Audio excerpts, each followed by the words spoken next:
नमस्कार साथियों, स्वागत है आप सभी का आपकी अपनी पाठशाला पर। मैं हूं अंकित अवस्थी। आप है मेरे साथ में रियल न्यूज एंड एनालिसिस, देश और दुनिया की तमाम खबरें जो आपके लिए जानना बेहद जरूरी है। चर्चा है आज एक एक्सेप्शनल अवार्ड की, एक एक्सेप्शनल ब्रेवरी अवार्ड की, जिसको कि IMO इंटरनेशनल मैरीटाइम ऑर्गेनाइजेशन के द्वारा दिया जा रहा है। किसे दिया जा रहा है?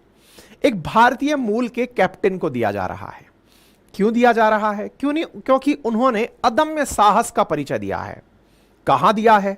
जहाज चलाते हुए अदम्य साहस का परिचय। अब आपके दिमाग में एक प्रश्न बनने लगेगा कि अदम्य साहस का परिचय जहाज चलाते हुए दिया है, क्या हम यह मान लें सर कि वो जहाज जो चला रहे थे वो सेना का था? अरे हमने कहा रुकिए, हमारे देश में यह माना जाता है कि जो साहस के कार्य हैं वो केवल डिफेंस फोर्सेस के द्वारा ही किए जाते हैं। अजी नहीं साहब, हमारी डिफेंस फोर्सेस के साथ साथ आप भी बहुत से साहसिक कार्य करते हैं। इंसान के रूप में साहसिक कार्य करने के लिए सरकार द्वारा पुरस्कृत भी बहुत से लोगों को किया जाता है। कुछ बच्चे ऐसे होते हैं जो किसी बच्चे की जान बचा लाते हैं। कुछ लोग ऐसे होते हैं जिनकी सूझबूझ से बड़े हादसे टल जाते हैं। सरकारों के द्वारा ऐसे लोगों को सम्मानित किया जाता रहा है। इसी प्रकार से अंतर्राष्ट्रीय स्तर पर IMO, जैसा कि नाम से ही स्पष्ट है, मैरीटाइम की बात हो रही है, समुद्री परिवहन से रिलेटेड बात हो रही है। ऐसे ही एक परिवहन में एक कैप्टन को, जो कि भारतीय कैप्टन थे, जहाज दूसरे देश का चला रहे थे, उन्होंने ऐसा साहसिक कार्य किया कि उनके साहसिक कार्य से करोड़ों रुपए का नुकसान होना बच गया। और तो और उनकी वजह से दुनिया के बहुत से देशों का नुकसान होना बच गया। ऐसी स्थिति में एक भारतीय कैप्टन को IMO द्वारा पुरस्कृत करने के लिए नॉमिनेट किया गया कि हां भाई, इनको पुरस्कार दिया जाएगा, एक्सेप्शनल ब्रेवरी अवार्ड दिया जाएगा। कहां के लिए? रेड सी रेस्क्यू के लिए। अब क्या है मामला, आइए थोड़ा सा विस्तार से जान लेते हैं। देखिए, आप और हम ये तो अच्छे से जानते हैं कि रेड सी, जिसके थ्रू साल भर में लगभग 17,000 शिप गुजरते हैं, ऐसा अंदाजा लगाया जाता है। क्यों लगाया जाता है? क्योंकि रेड सी के एक तरफ, यानी कि अगर हम पश्चिम की तरफ चलें, उत्तर पश्चिम की तरफ, तो वहां मेडिटेरेनियन सी है, और रेड सी असल में अरब सागर को जोड़ता है मेडिटेरेनियन सी से। रेड सी के एक मुहाने पर स्वेज कैनाल है और एक तरफ स्ट्रेट ऑफ बाब ए मंडल है। अब इन दोनों के बीच में जो रेड सी वाला हिस्सा है, यहां से विश्व का बड़ा परिवहन होता है, और इसी बड़ी परिवहन में इस रेड सी के अंदर चला रहे एक जहाज के कैप्टन को सम्मानित किया जा रहा है। किस बात के लिए? कि उन्होंने अदम्य साहस का परिचय दिया। कैसे? बोले साहब, उनके ऊपर ये जो यमन नाम का देश है ना, जिसकी राजधानी सना है, यहां पर हूती और हदियों की लड़ाई चलती रहती है। और मैंने आपसे कहा था कि जो हूती विद्रोही हैं यहां के, वो ईरान द्वारा समर्थित शिया मिलिटेंट्स हैं, और वो यहां पर अटैक करते रहते हैं जहाजों पर। और ये अटैक उन दिनों बहुत बढ़ गए थे जब इजराइल का गाजा पट्टी के साथ बवाल चल रहा था, इजराइल का लेबनान के साथ बवाल चल रहा था। आपको याद होगा कि उस दौर में जब इजराइल और फिलिस्तीन का संघर्ष, या कहिए तो इजराइल और हमास का संघर्ष सुर्खी बना हुआ था, तब ईरान ने इजराइल को धमकाते हुए कि बेटा, तुमसे संबंधित अगर कोई भी देश के जहाज यहां से निकलते हैं तो मैं यमन के हूतियों से कहकर उस पर गोले गिरवाऊंगा। तो आप यहां देखिए कि यमन के इस वाले क्षेत्र से, यानी कि रेड सी के एक किनारे पर बसा हुआ है यमन, तो रेड सी से जैसे ही कोई जहाज जाता था, तो उस दौर को याद करिए, हमने काफी सेशंस आपके सामने किए हैं कि यहां से गुजरते हुए जहाजों पर हूतियों के द्वारा गोले चलाए जाते थे, और उससे इस पूरे मार्ग को अवरुद्ध करने का प्रयास किया गया था। यहां से ट्रेड नहीं होने देंगे, बोले हम ट्रेड नहीं होने देंगे, दुनिया को नुकसान होगा। और वो इजराइल पर प्रेशर डालेंगे कि भाई, तुम्हारी बेवकूफियों के चलते हमारे व्यापार को नुकसान क्यों हो रहा है। और आपको याद होगा, इसी के चलते बहुत बार हमने कई सेशंस भी किए हैं, क्योंकि ईरान की तरफ से या तो किसी जहाज को कैप्चर करने की खबरें आई थी, या फिर हूतियों के द्वारा जहाज पर गोले बरसाने की खबर आई थी। और हमने आपको यह भी बताया था, इसी के चलते जहाजों ने रास्ते बदल दिए थे। जहाज पूरा अफ्रीका को चक्कर काट के स्ट्रेट ऑफ बाबे मंडल को क्रॉस करने की जगह केप ऑफ गुड होप से होते हुए आने लगे थे, यानी कि स्वेज कैनाल वाले रास्ते को छोड़ ही दिया था जहाजों ने, क्योंकि बोले यमन हमला कर देगा। इस चक्कर में इस छोटे रास्ते की जगह लॉन्ग टर्न लेकर जहाज आना शुरू हो गए थे। अगर आपको याद हो, इसके ऊपर हमने काफी सेशंस किए और हमने आपको बताया था कि देखिए रेड सी के अंदर जैसे ही दिक्कत खड़ी होती है उसकी वजह से कम टाइम जो है वो माल पहुंचने का डबल हो जा रहा है। जहां 19 दिन में रेड सी से होकर सामान अरेबियन सी पहुंच रहा है, वो 34 दिन के अंदर केप ऑफ गुड होप से होकर पहुंचने लगा, यानी कि रूट का जो डिस्टेंस है वो बढ़ गया। ऐसा स्थिति होने लगा कि मतलब जो जहाज हैं वो यहां से जो 44 दिन में पहुंचते थे, ये रूट बदल बदल करके अब लंबे रूट लेकर के निकलने लगे। ज्यादा नुकसान जो हुआ वो भारत को हुआ, क्योंकि मतलब ये जो देश थे यानी कि चाइना और ये जो जापान जैसे देश थे, इन्होंने तो इसका बाईपास निकाल लिया, क्योंकि ये तो ऊपर आराम से पूरा की पूरा इंडियन ओशन को क्रॉस करके जाने लगे।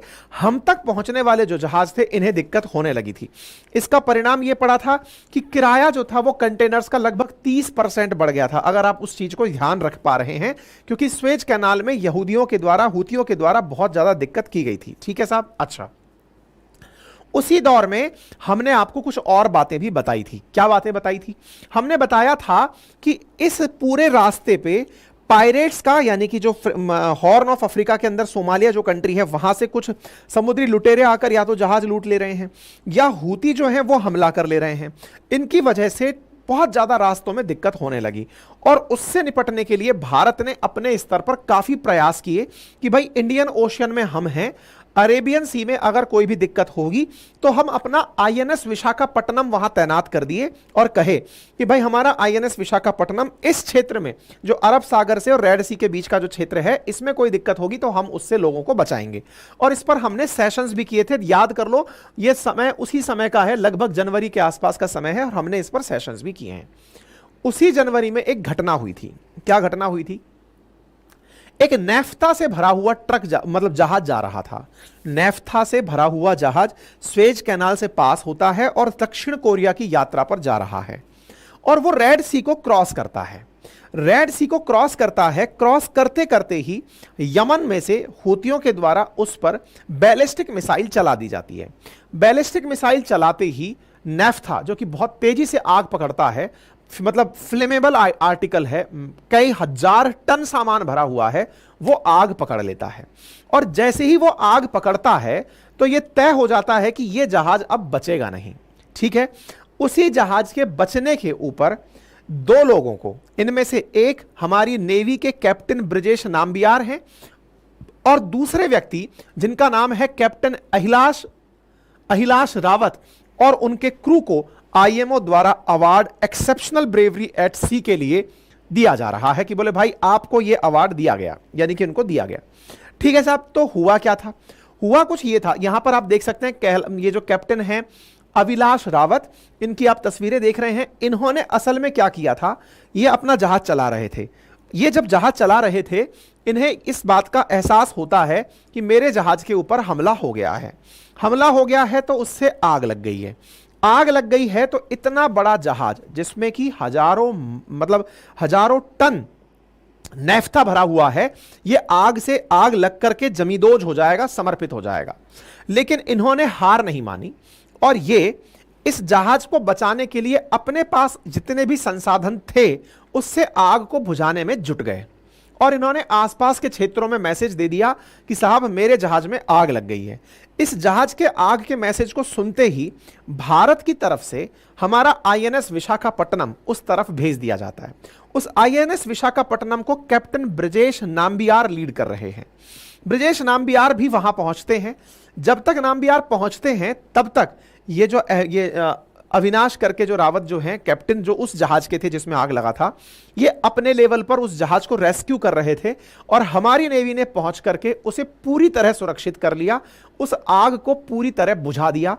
और किसी भी प्रकार के मतलब हद ये थी कि इस बीच में इनके सीनियर्स ने कह दिया था कि आप जहाज को छोड़ के उतर जाइए, क्योंकि अब उसको बचाया नहीं जा सकता। ऊपर से इनके पास मैसेज आ गया था कि जहाज नहीं बच पाएगा, आप छोड़कर वहां से निकल लीजिए।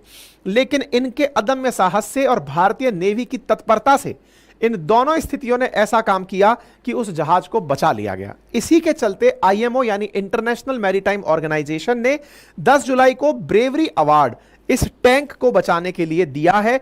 किसको दिया है तो मैंने आप लोगों को बता दिया, एक तो रावत साहब को और दूसरा ब्रजेश नाम्बियार साहब को। इस जहाज का नाम क्या था? इस जहाज का नाम था मार्लिन लौंडा।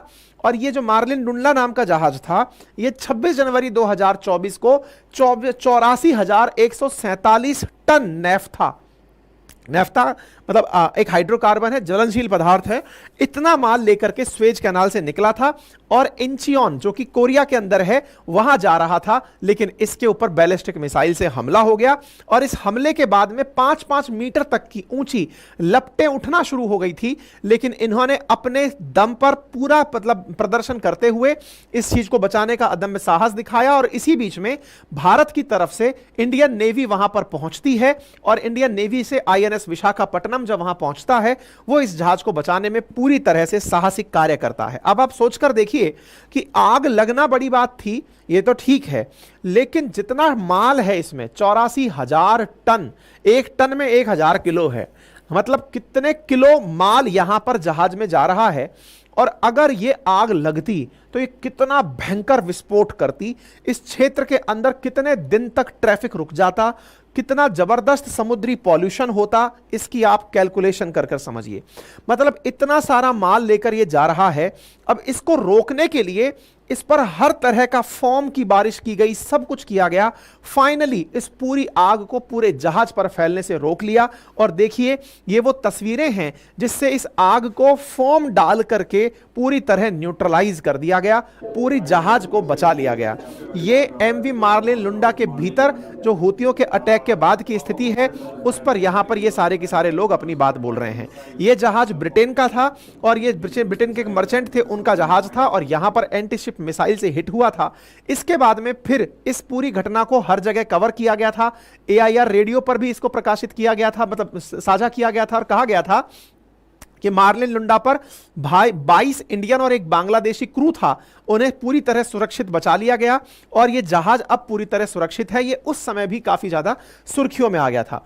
जैसे ही यह घटना हुई, इस समय आसपास के क्षेत्रों में जितने और जहाज थे, जैसे अमेरिका का US कैनरी, वो वहीं पर तैर रहा था, वो भी वहां पर पहुंच गया। फिर धीरे धीरे सब पहुंचने लगे और इस जहाज को पूरी तरह सिक्योर कर लिया गया। कहने का मतलब यह है कि अदम्य साहस का परिचय देते हुए एक जहाज को बचाया गया, भारतीयों की वाहवाही हुई। इस भारतीयों की वाहवाही पर खुश होने जैसी क्या बात है? जहाज तो किसी और देश का था, तो फिर क्यों हुआ? देखिए, भारतीय लोग बहुत अच्छे से अपने कार्य के लिए पूरी दुनिया में पहचाने जाते हैं। यह माना जाता है कि अगर इंडियन वर्कर कहीं पर है, चाहे फिर वो इंजीनियर है, डॉक्टर है, चाहे वो प्लम्बर है, लेकिन वो अपने कार्य को बड़ी निष्ठा से करते हैं। इस निष्ठा को आप यहां देख सकते हैं कि टेक्निकली वो तो ये कह सकते थे कि मेरा काम तो जहाज चलाने भर का है, जितना मैं प्रयास कर सकता हूं कर लिया। जहाज पर सीनियर्स के कॉल आ चुके हैं कि अब इसको कुछ नहीं किया जा सकता, छोड़ के उतर लो।